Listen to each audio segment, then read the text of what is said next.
They say the truth is the number one stopper. They say you think, but you never want to speak up. They say you're hiding there, you're being safer. What's on your mind, kid? What's on your mind, kid? They say out loud, there will never be me. Hello, and welcome to episode number 52 of the Board Game Barrage podcast.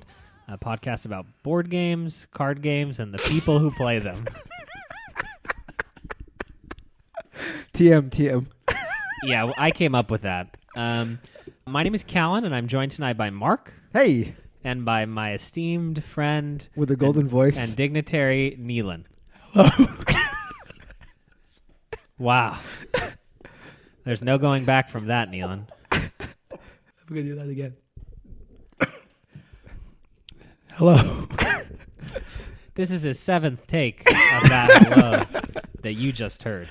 Neelan is suffering from a condition called Laryngitis. So despite Mark and I's insistence, he will be joining us tonight, on the podcast, but in a limited form. I will be talking as little as possible this episode. That's what we've always wanted. It is, yeah, kind of. Neelan, why do you talk so much? It just took a debilitating illness to finally get it done, so we'll take it. So tonight's the night. On episode number 52 of the Board Game Barrage podcast, as always, we're going to be covering the games that we have recently played. And today we wanted to have a discussion on theme. That discussion on theme stems from a play of Nemesis that we had this past weekend. Yep.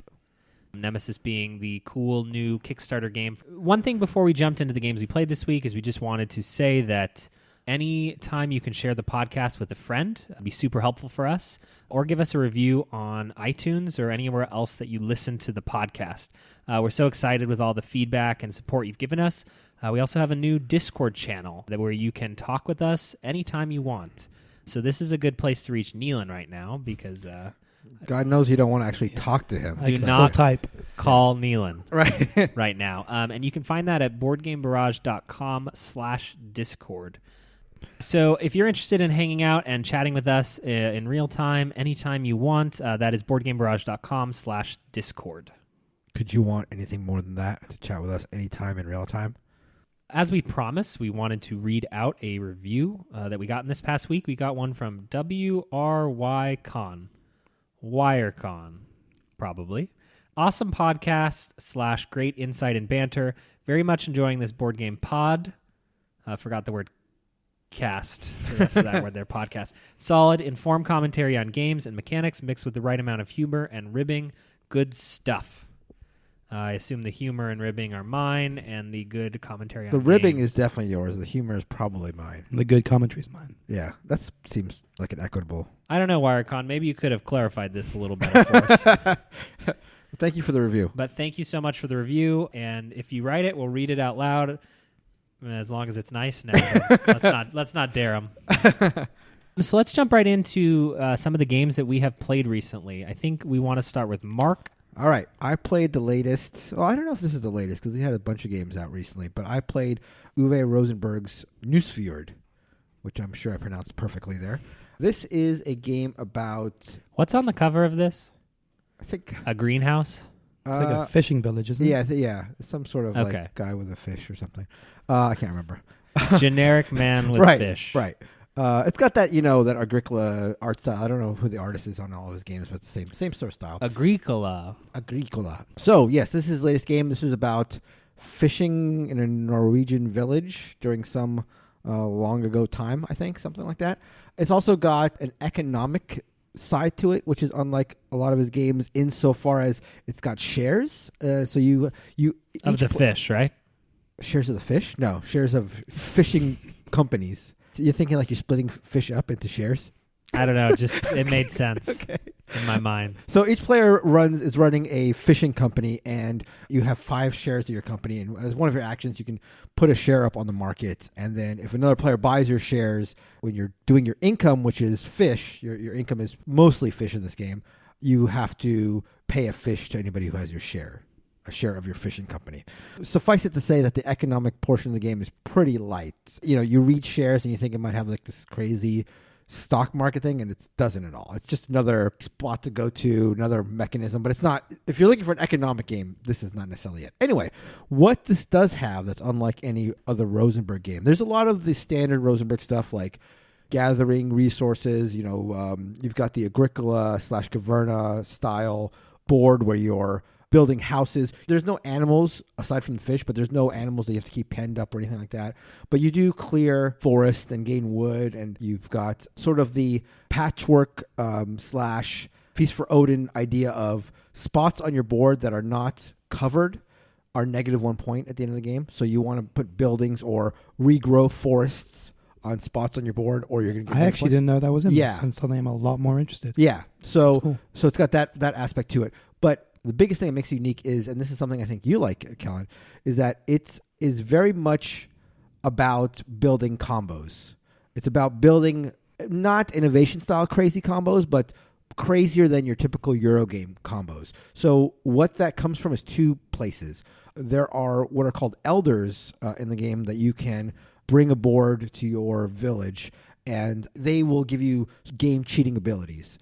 And then along with that, there are a bunch of buildings that can come out, and there are actually 3 decks of buildings. So again, like Agricola, where you have like a more aggressive deck, and you have a family deck. So it's got 3 types of games, which are 3 separate decks that come in the box and sort of offer 3 distinct experiences. But those decks consist of buildings, and the buildings are also very game altering. So you find yourself acquiring, maybe 2 buildings or a building and an elder that combo off each other very, very strongly. And it's a thing where you see these pieces on the board, you see this building on the board, you see this elder on the board, you think to yourself, this by itself is not so great, that not by itself is not so great, but if I combine them, I've really got a nice combo here, really got a nice engine. You can't exploit it to the extent that you can in a game like Innovation, and it's not, again, as game breakery as Innovation, but there are a lot of really interesting combos and things like that come out, which I liked a lot. It was, again, very different than his other games. It's a very tight game. I think it's on the box, it's like 20 minutes a player, 20 minutes I was going to say, it's a lot shorter than it's accurate. That's accurate. Okay. There aren't too many resources to worry about. It's only fish, wood, and gold, so you don't have like a bunch of animals, you don't have like a bunch of grains and different types of foods, so that's been sort of refined. It's a very tight game in terms of its like design and the amount of things you have to concern yourself with in terms of types of resources. So how interactive is this? How interactive is it? So there's some interaction when it comes to the shares. It's interactive. I'll tell you how it's interactive. It's interactive very much like Agricola in a blocky way. And you only have 3 actions per round, and the game's only 7 rounds, which sounds like a lot. But again, the game moves really, really fast. So you don't have very much time to do everything you want. So it's more about I got to get my thing, and other people might be going for it. So it's not directly interactive, but it's Agricola blocky interactive, which it was what you sort of get with Rosenberg games. And so on first blush, where does this fit in ranking-wise for you with some of the other Rosenberg classics? Right. Sort of at the top with Agricola and sort of at the bottom, A Feast for Odin. Right.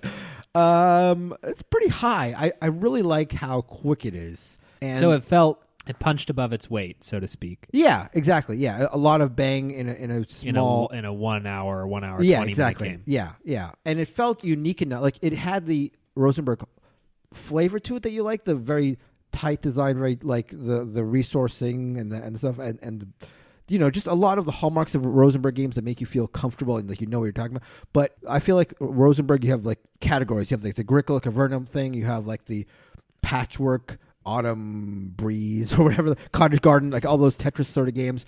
This felt like sort of like its own class, sort of like a different thing. I mean, it's got that patchwork thing where you're covering up the negatives, and a lot of his games have buildings, like Glass Road. It sort of felt like Glass Road with the buildings, and Ora Labora with the buildings, but it just felt way more about having things that hit off of each other. I'm sold. Let's do it. Let's do it. Why do I keep gaming with Nealon? I don't know. Instead of you?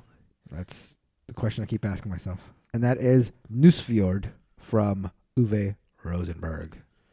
Good work on the pronunciation. Yeah, no, I got it. I'm still kind of ruminating on the idea that a stock could pay you dividends in fish. Well, that's how it works in Norway. They've got a completely fish-based economy. Shares the fish, like you said. They just cut fish up. Everybody gets a share. Yeah. I will jump in next because God forbid we have Neelan speak to us. One of the games that I got to play recently is Paper Tales. Now, this is a new-ish card drafting game in a similar vein to Sushi Go or Seven Wonders. But what it does that I really enjoy is a couple of different things. So if you're unfamiliar with card drafting, essentially these types of games are you draw X amount of cards, and then you have to choose one, and then you pass the rest to your neighbor, either left or right. And then you choose another card, adding to your hand. Then you choose another card, and those are the cards that you get to use. So what it does is it allows you a lot of strategic choice in what you're doing, rather than just drawing 5 cards from the deck and trying to make a play. You are drafting the cards for your deck. And another cool thing about card drafting is it allows you to hate draft, which is the idea that, oh no, Neelan really needs this dragon for his kingdom, so I better take it so that he can't have it because I'm about to hand him these cards. Seven Wonders is sort of the de facto, it's not heavy, but heavier game in this world, and Sushi Go is probably the premier ultra-light card drafting game. And I think Paper Tales strikes a really good balance of falling somewhere in the middle of those two. One of the coolest mechanics that I like in Paper Tales is the aging mechanism. So in your kingdom, you can actually only have 4 cards at once. So you either have cards in your front line or your back line, and the cards in your front line contribute towards the military, and the cards in your back line are just helping your kingdom grow. But at the end of each round, you have to put an age token on all of your cards that don't have an age token. And then on a subsequent round, when you get to the end of the round, if they have an age token, they die. So the cards in your kingdom actually have to cycle through, so you don't have just the same cards in your kingdom the entire game. And so a lot of the different cards actually have special powers that allow you to move around age tokens or remove age tokens to try to prolong the life of some of the people in your kingdom, which I think is really interesting. Another thing that I really like about Paper Tales is that you draft a hand of 5 cards, and then you can only play as much as you can afford. I dislike in Seven Wonders, it feels like for the most part you inevitably use all the cards that you draft. You sometimes tuck them or do something else with them if it's not going to help your kingdom. But in Paper Tales, you draft the 5 best cards, but you actually only need to play maybe 3 or 4 of them. So it gives you the ability to hate draft because you don't even need all of the cards, and you might not even be able to pay for all of the cards. Each game also, if you include the expansion, has different buildings that you can build, which have permanent effects for your kingdom. And so each game will have a slightly different focus as to what you're trying to draft and what you're trying to do, because these kingdoms are cards that you can upgrade. And once you upgrade a building in your kingdom, then you can actually have 3 people on your front line and 2 on your back line. It does a similar thing to Seven Wonders, where at the end of each round, you have a military battle with the neighbor to your left and your right. And so those cards in your front line, they fight military, and you score victory points each round. It's definitely an iterative design of a game like Seven Wonders, but perfectly pleasant, super light. Seven Wonders is a game that I used to play a lot of, and I don't anymore. And Paper Tales looks like it's filling that niche for me in a strong way. It's got really cool art. I'm excited. I think you guys would both really like this. Yeah, it sounds really cool. I think I would like to try it for sure. There are a lot of drafting games that I've sort of appreciated a lot, but never quite took to Seven Wonders. And obviously, like I said, Sushi Go is a lot lighter than I'd like. This seems ideal. So this is your current top favorite drafting game?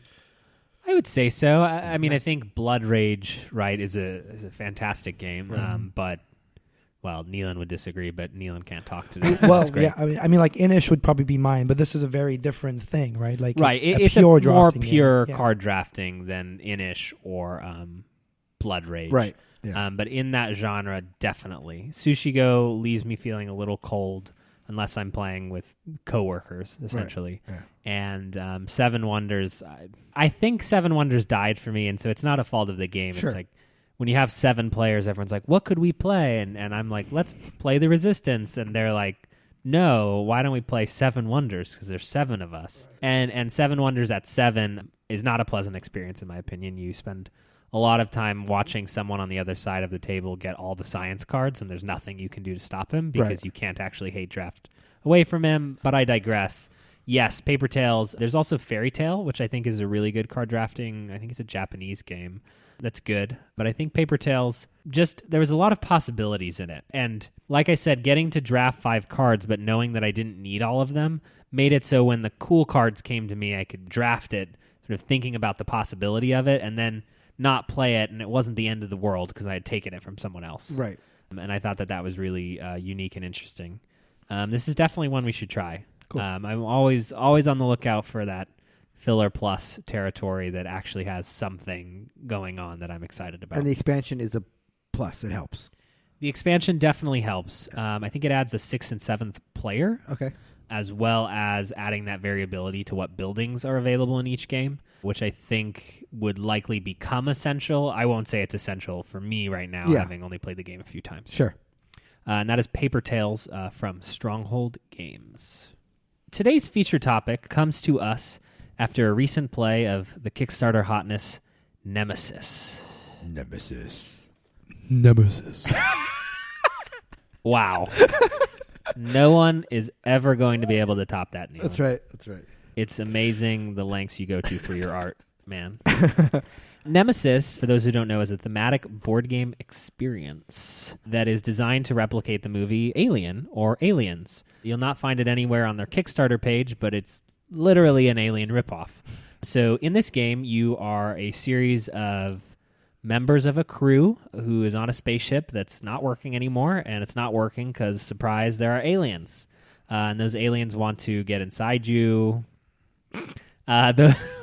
Why are you laughing? Those aliens want to kill you, and you are trying to escape the ship. What makes Nemesis potentially interesting is sort of hidden objectives that you draw at the beginning of the game that give you a series of different goals that you can choose which objective you want to fulfill.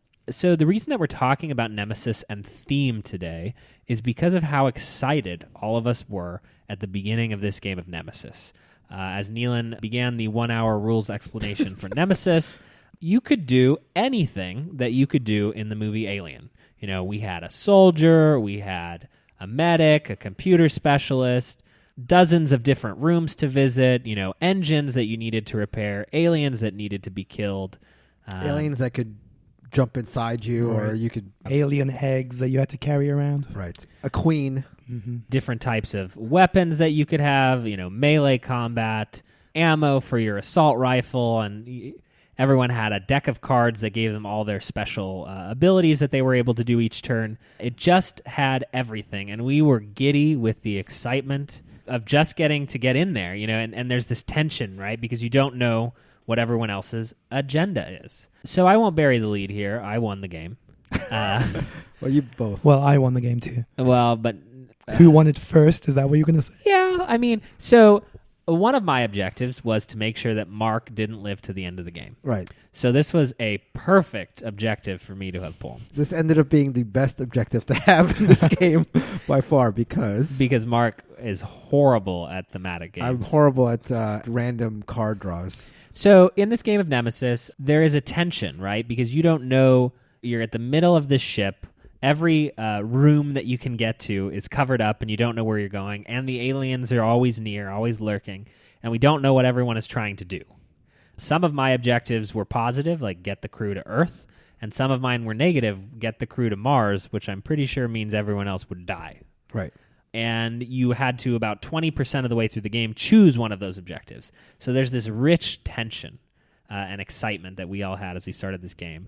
And we started exploring, and we didn't venture too far from each other because we didn't want to spawn any aliens. We didn't want anyone to be alone. Christina was playing a character in a wheelchair. Wheels, we called her. We called her Wheels, and, you know, you can imagine how good someone in a wheelchair would be in the event that They fight the queen. Killer aliens Yeah, right. are there. And this game, and you can already hear it in the tone of our voice, this game completely derailed, went off the rails. Just there's so much randomness in a game of Nemesis, so much. There's an event card deck that at the end of every turn, some craziness, crazy event happens, crazy things spawn. Well, wasn't it? It was like 2 turns into the game that the alien queen showed up on top of Christina. Yeah. Yeah. So out of sheer randomness, you know, we're all in one corner of the map together, and Christina ventures off in a wheelchair by herself and then spawns the hardest enemy to kill in the game. And then we have big arguments about whether we should be trying to kill her or literally just trying to run away from her. Right. And then it was quickly decided that Christina, we weren't sure she could get away from said queen. But all of this adds up to, and I won't bury the lead, to me, this game is Not necessarily something I'm interested in ever playing again. I might if Nealon begs me to, but don't do it tonight. Wait a week until this bronchitis is gone. Nemesis, unfortunately, for all its thematic promise, so many of its mechanisms went to service this theme that we were all incredibly excited to partake in, but it ultimately was the downfall of the game for me. It felt like there was randomness heaped on randomness. What do you think, Mark? I don't necessarily think it's the biggest failing is its randomness. And I don't even know how poorly I think of the game, actually. I mean, again, so Kellen never specifically mentioned what happened, but very early on... I did mention I won and you lost. Right. The important parts. Right. Which did happen. Right. Through no fault of my own. Is that in your app? Super clear. What do you mean? So I was the best combatant. I was the captain of the ship. I was killing everybody. All you were doing was ordering people around on the intercom. I was doing all the work. In the course of my bravery, I got some alien stuck inside my body or something like that. I don't know what it's called in the game, but I was. And even just that, we were all like, "Oh, yeah." It was completely random, right? It showed up, surprise attacked you, and then you had an alien inside. Yeah, you. exactly. And we were all like, "That seems unfair." Right, and then a turn or two later, the alien exploded out of my body, and I was dead, and my game was over at that point. Player elimination. The thing is, I don't know if I would ever play it again. I wouldn't. It's not a hard pass for me to ever play it again. I could be convinced to play it again. This will never be a game that I love, though. Although I can see it being a game that people who like Dead of Winter or people who really like Eldritch Horror or Arkham Horror, that type of dice rolly sort of like grand game could like. And they could like. I mean, I can see those type of gamers liking it a lot. It's just not at all for me. It is too swingy, but the swinginess of it does give it a flavor. I mean, an alien exploded my body and I was dead. How many times are you going to get something like that happening to you in a board game? It's just one time in real life. Right. Because even when the Queen showed up at the beginning, I think we still thought, okay, that was a crazy thing to happen, but not ridiculous, right?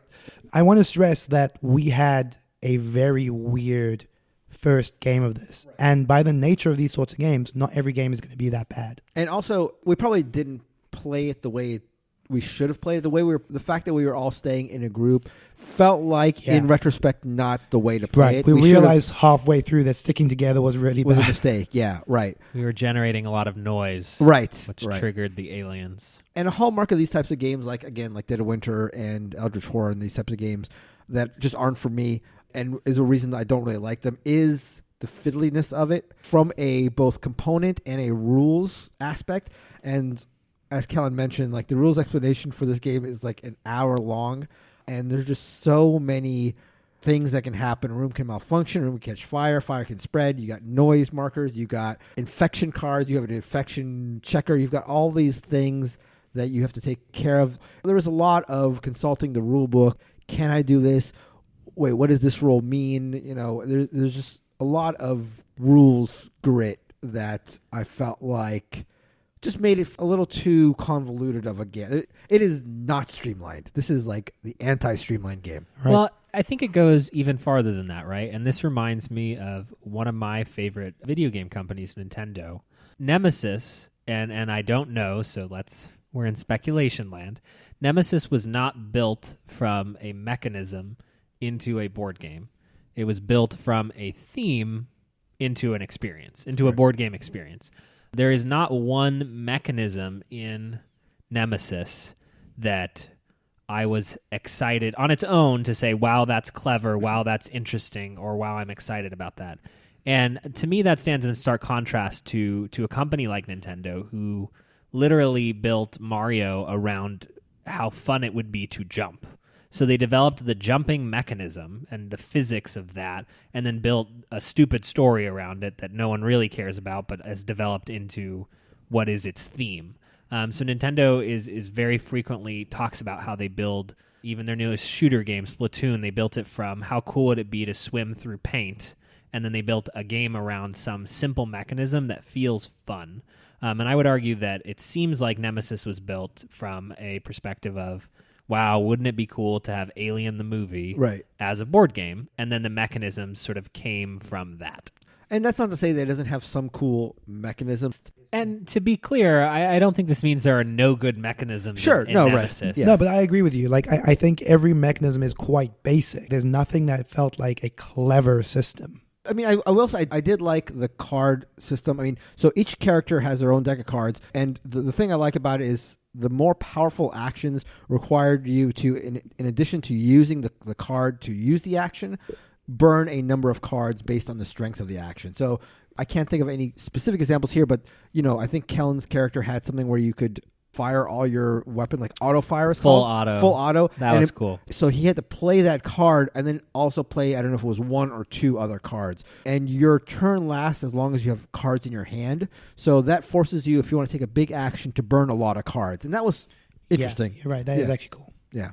So Nemesis was likely not a game for us, even though it seemed like a game for us. And frequently when a board gamer says they like thematic games, or they defend a game by saying it's a thematic game, they usually mean that it's more of an experience than a collection of super good mechanisms. But we wanted to highlight some games that we feel like are thematic games that actually transcend their own genre, so to speak. One that I wanted to hear you talk about a little bit more was Mansions of Madness.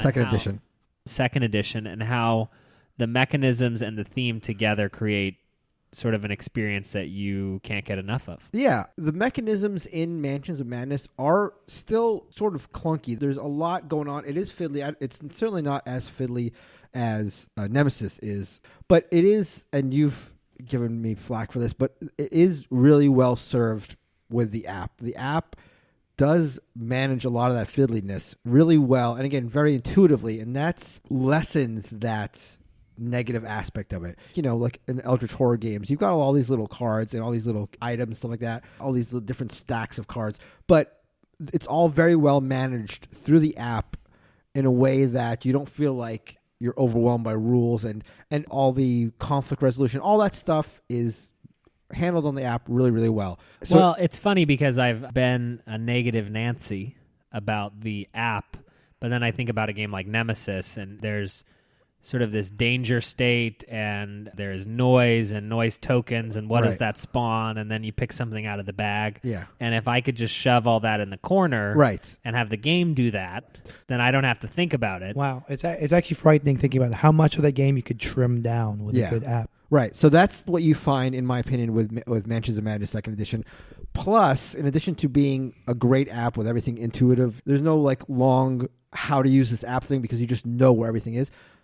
In addition to that, it really serves its theme very well. It's got like the graphics are great. The narrator is great. It really, you dim the lights and play this game, and the app is going to serve that theme and that experience really well. It's got, it tells the story. It's got sound effects. It's just a very cool, experiential game. And the minis and the fact that your characters can go insane, it's done very smoothly. I think a thematic game requires, to some extent, a lot of rules or a lot of things to be part of it, because if you want a thematic experience, I feel like it might be hard to do that in a game that focuses on one mechanism. It feels to me like the reason that a lot of thematic games are as rules heavy as they are is because they want you to like experience all these aspects. You're replicating a lot of stuff basically that is important to the theme. Right. And so just the fact that Mansions of Madness can take all that overhead away,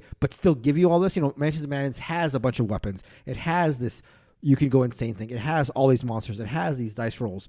So it has all these like crazy things that if you had to bookkeep it yourself would be a drag. And if you had to remember all these rules, it would be a drag and annoying, and a lot of referring to the rule book, which is going to break that thematic air that you're trying to build.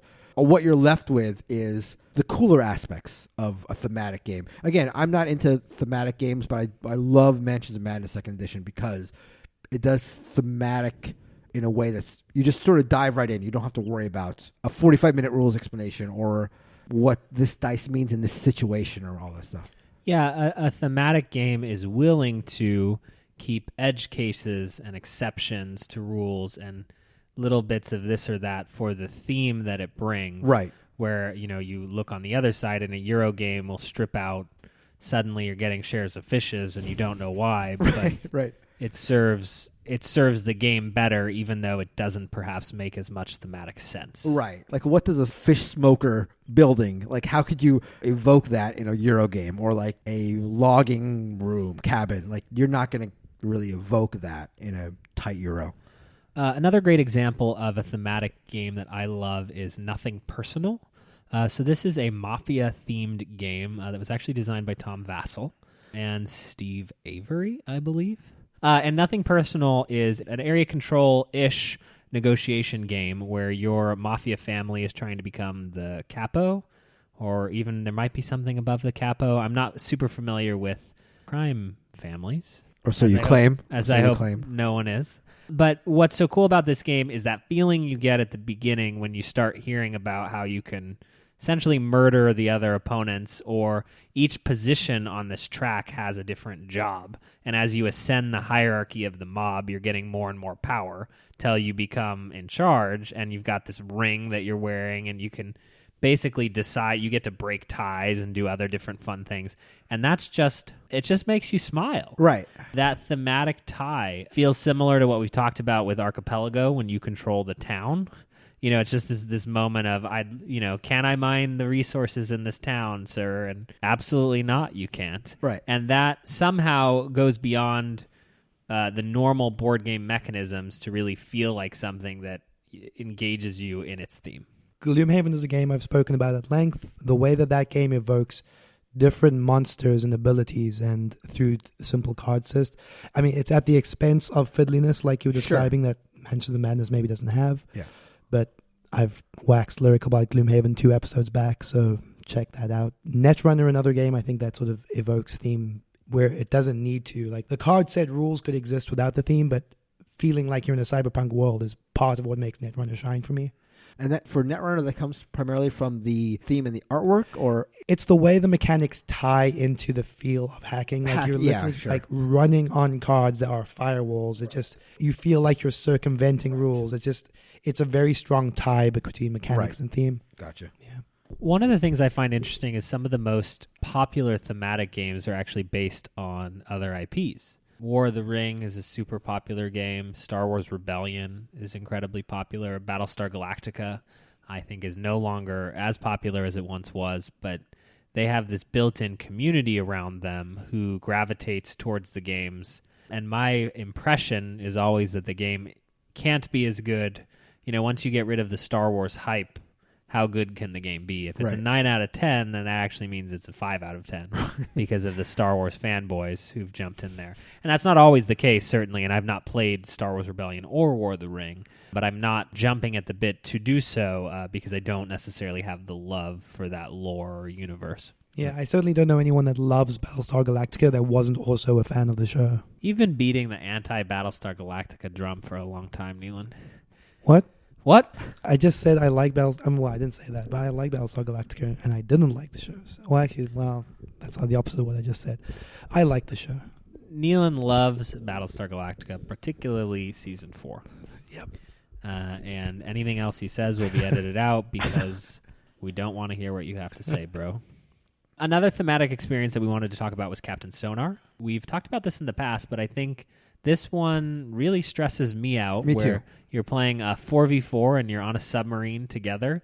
And I think where it shines is that the theme comes through because everyone is a different role on the submarine. So you have a commander who's screaming at you. Right. And everyone has a different job to do, like the map. Navigator. The two that really shine thematically are the captain, because he's barking the orders, and then the what is the one? Radio operator? The radio, the one who's solely listening to the other team. So that really shines thematically and is a unique mechanism. To be a guy who's just listening and taking down notes is a very interesting aspect of the game. And that's a game that one of the reasons I don't play it as much as I probably would otherwise is because of how stressful it is. And that's part of dunking you into that thematic feeling. Sure. You feel like I don't know if you necessarily feel like you're on a submarine, but you do have that like us versus them to the death, everybody screaming.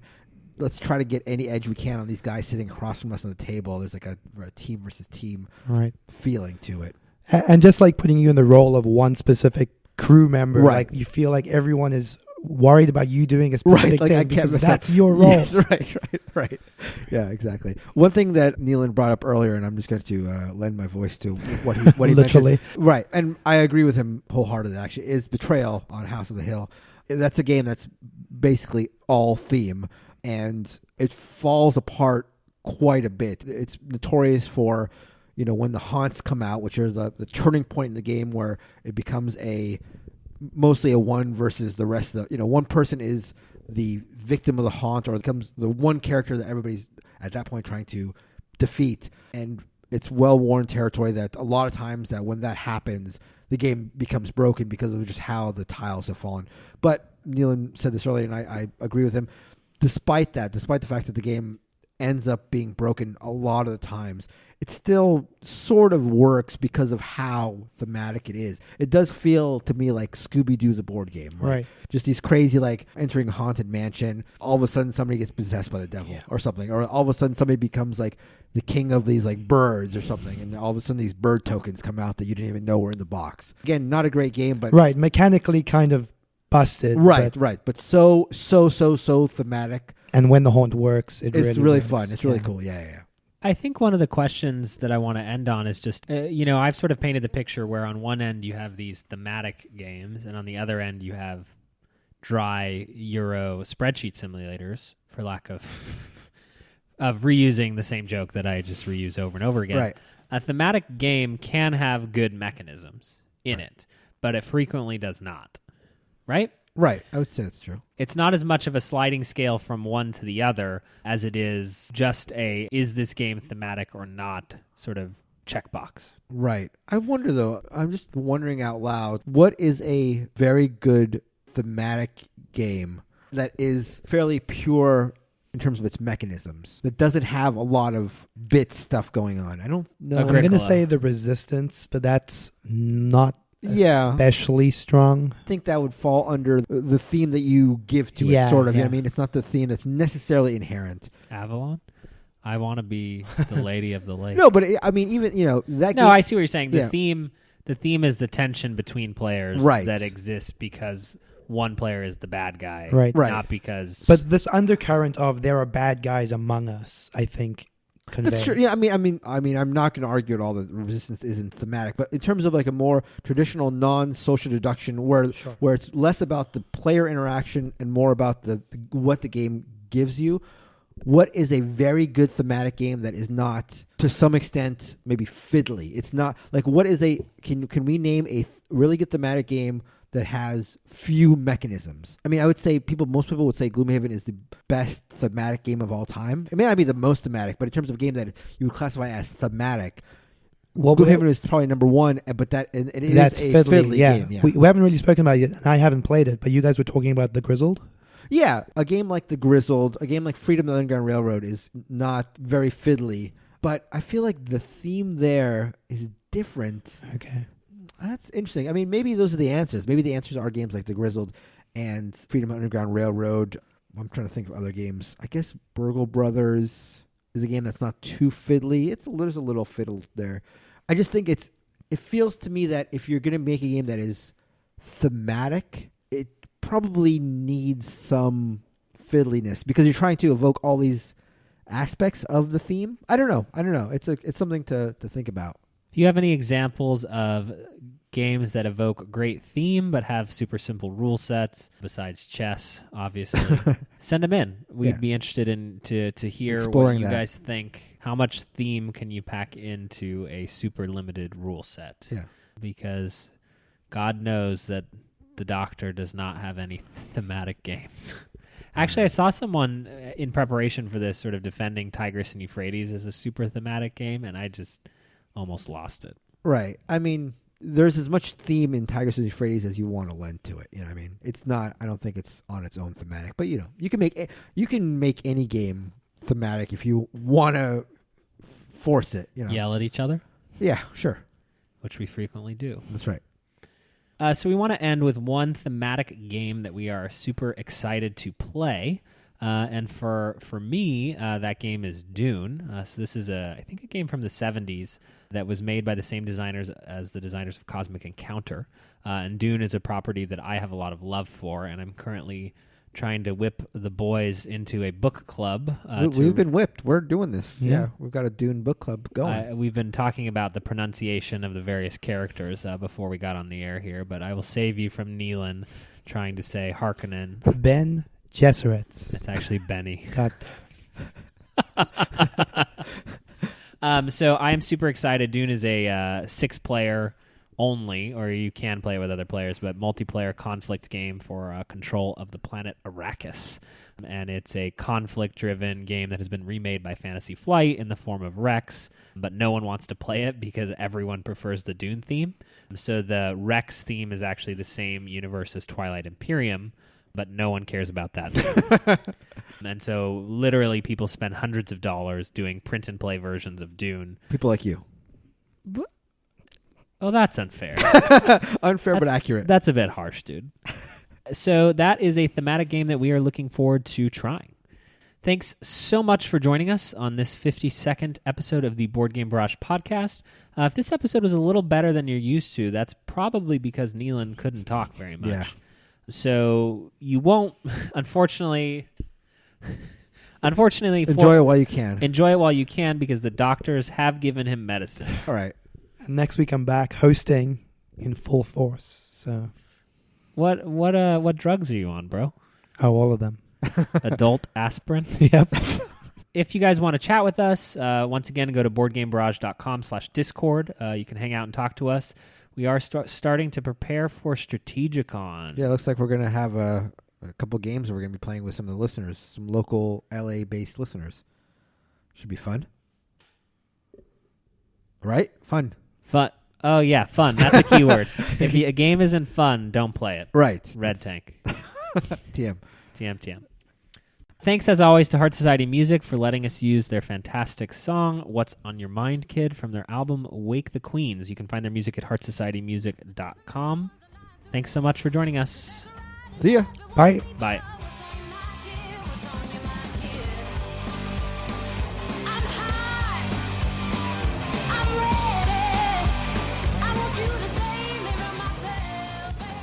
This is episode 52, huh? Mm-hmm. Yeah. The last one of year one. Yeah, but we did 3 at Gen Con. Yeah. What? What? I What do you see. mean, what? Yes. Do you not remember those late nights between the sheets? So we're two So off. when is our actual anniversary? I think February. It's in February. It's Yeah. mid-Feb. Yeah. And Mark, the one that I wanted you to talk about a little bit was Mansions of Madness. Right. I said like a mansion. Like a mansion. Did you hear it? I did not hear it, but I can't wait to edit this audio and pick that up on that.